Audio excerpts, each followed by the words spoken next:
एक वक्त ऐसा था कि गुंडों का, माफियाओं का बोलबाला था। शाम होते ही लोग घर से बाहर निकलने में डरते थे, लेकिन आज गुंडों और माफियाओं को बाहर निकलने में डर लग रहा है कि कहीं उनका एनकाउंटर ना हो जाए। बता दें कि यूपी में लगातार एनकाउंटर की खबरें सामने आती रहती हैं। जब से सीएम योगी ने सत्ता संभाली है, तब से ही लगातार एक्शन देखने को मिल रहा है। अपराधियों पर शिकंजा कसता जा रहा है। योगी पुलिस अपराधियों पर तगड़ा एक्शन ले रही है। कभी बहन बेटियों के साथ हैवानियत करने वालों का एनकाउंटर हो रहा है, तो कभी दबंग बदमाशों पे बुलडोजर चलाया जा रहा है। अपराध और अपराधियों पर नकेल कसी जा रही है और बेगुनाहों को बराबर का इंसाफ दिया जा रहा है।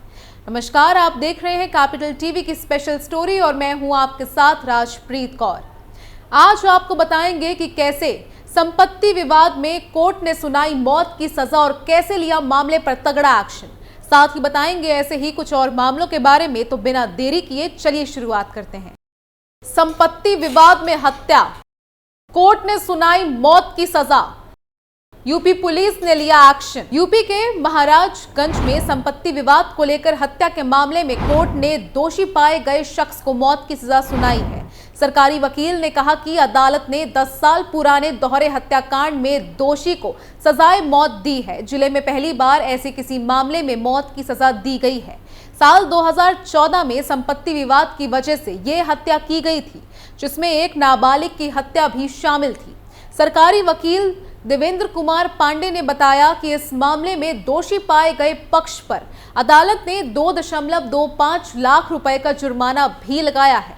पांडे ने कहा, अतिरिक्त सत्र न्यायाधीश पवन कुमार श्रीवास्तव की अदालत ने शुक्रवार को 2014 में दर्ज 2 लोगों की हत्या के मामले में बैजनाथ को दोषी पाया और उसे मौत की सजा सुनाई है। इस मामले में चन्नीपुर गांव के राजेंद्र कुमार चौधरी की शिकायत के आधार पर 2 अप्रैल 2014 को हत्या का केस दर्ज किया गया था। शिकायतकर्ता ने आरोप लगाया कि वो खेतों में काम कर रहा था जब बैजनाथ ने उसकी बेटी और बड़े भाई निर्मल चौधरी पर तेज धार वाले हथियार से हमला कर दिया और उन्हें मार डाला। जज ने अपने आदेश में कहा कि यह घटना लोगों की सामूहिक अंतरात्मा को झकझोर देती है। इसमें दोषी के साथ किसी भी रूप में सहानुभूति अनुचित होगी। ये आपराधिक न्याय प्रणाली के प्रशासन में जनता के विश्वास को हिला देगी। आदेश में कहा गया कि अगर आरोपी बैजनाथ को मौत की सजा के अलावा कोई सजा दी गई तो ये पूरे समाज के साथ अन्याय होगा। पुलिस ने पाया कि ये घटना 2 दशक से अधिक पुराने भूमि विवाद का नतीजा है। पांडे ने कहा कि 1989 में महाराजगंज जिले की स्थापना के बाद से ये दूसरी बार मौत की सजा दी गई है। उन्होंने कहा कि पहली मौत की सजा अतिरिक्त सत्र न्यायाधीश वीरेंद्र सिंह यादव ने दी थी। वहीं ये ऐसा कोई पहला मामला नहीं है, बल्कि ऐसे कई मामले पहले भी सामने आ चुके हैं। चलिए उसके बारे में भी आपको हमारी इस स्पेशल स्टोरी में विस्तार से हर एक चीज बताते हैं। दरअसल उत्तर प्रदेश के बस्ती जिले से एक दिल दहला देने वाली घटना सामने आई थी, जहां भूमि विवाद में एक पक्ष ने दूसरे पक्ष का पैर काट दिया। पूरा मामला कलवारी थाना क्षेत्र के गौसैसीपुर गांव का है, जहां जमीन विवाद में जमकर खूनी खेल खेला गया। दबंगों ने एक बुजुर्ग की धारदार हथियार से मारकर हत्या कर दी। इतना ही नहीं, मृतक का एक पैर का पंजा भी काट दिया। दबंग यही नहीं रुके, उन्होंने मृतक के बेटे को भी नहीं बख्शा, उसका भी इन दरिंदों ने पैर का पंजा काट दिया। सूचना पर पहुंची कलवारी पुलिस ने सभी घायलों को अस्पताल पहुंचाया, जहां पर बुजुर्ग को डॉक्टरों ने मृत घोषित कर दिया, तो वहीं मृतक के बेटे का इलाज चल रहा है। गौसैसीपुर गांव के रहने वाले बुजुर्ग राम मिलन का बंजर जमीन पर बने अवैध मकान के कब्जे को लेकर गांव के दूसरे पक्ष दलित समुदाय के लोगों से काफी दिन से विवाद चल रहा था। 2 पक्षों में लड़ाई के बाद गांव में तनाव। बताया जा रहा है कि बीते दिन ये विवाद इस कदर बढ़ गया कि 2 पक्ष आमने सामने आ गए और कई घंटे तक उन दोनों पक्षों के बीच लाठी डंडे और धारदार हथियार से लड़ाई चली। गांव में हुए खूने खेल की जानकारी पुलिस उच्च अधिकारियों को हुई, तो पुलिस की टीम हालात को काबू करने के लिए तत्काल मौके पर पहुंच गई। मामले की हर पहलू की बारीकी से जांच की जा रही है। वहीं मामला पिछड़ा वर्ग और दलित समुदाय से होने की वजह से गांव में तनाव है। धारदार हथियार के साथ घर में घुसे दर्जनों लोग। ढाल गांव में तनाव को लेकर पुलिस लगातार गांव में गश्त कर रही है और पुलिस के जवानों को भी गांव में तैनात कर दिया गया है। पुलिस के आला अधिकारी लगातार मामले पर नजर बनाए हुए हैं। बस्ती रेंज के आईजी रामकृष्ण भारद्वाज ने बताया कि दोपहर तकरीबन 1:30 पे राम मिलन चौधरी के घर गांव के ही दर्जनों लोग धारदार हथियारों से लैस होकर पहुंचे थे। अचानक हुए हमले में राम मिलन चौधरी गंभीर रूप से घायल हो गए।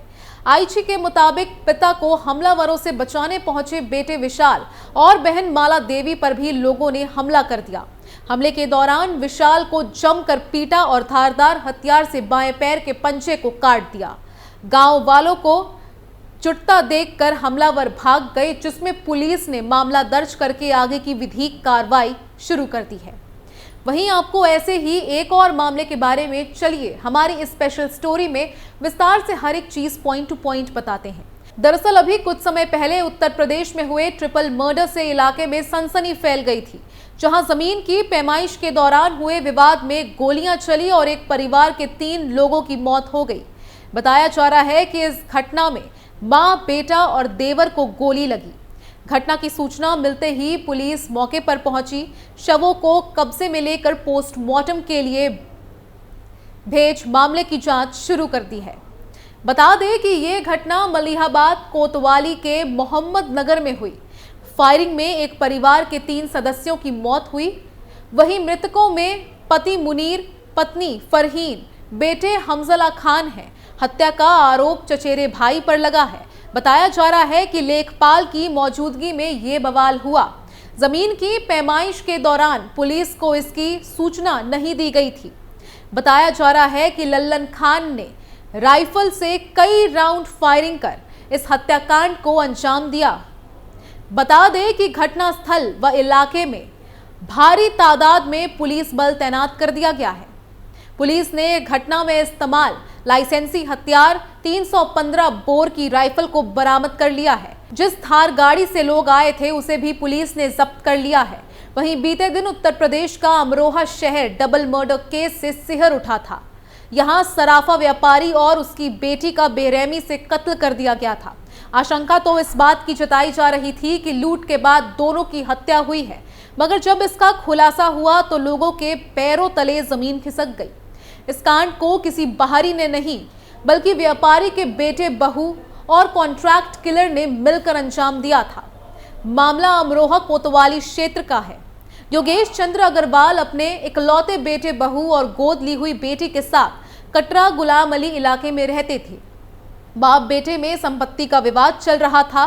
बेटा चाहता था कि वो प्रॉपर्टी बेचकर दिल्ली शिफ्ट हो जाए। इन सब बातों के बीच योगेश ने कभी ये नहीं सोचा था कि उसका बेटा और बहू उसे और गोद ली हुई बेटी को ऐसी मौत देंगे जिससे लोग सिहर उठेंगे। दरअसल प्रॉपर्टी के विवाद और पिता की कुछ गतिविधियों से खफा बेटे ने अपनी पत्नी के साथ मिलकर हत्या का खौफनाक प्लान बनाया।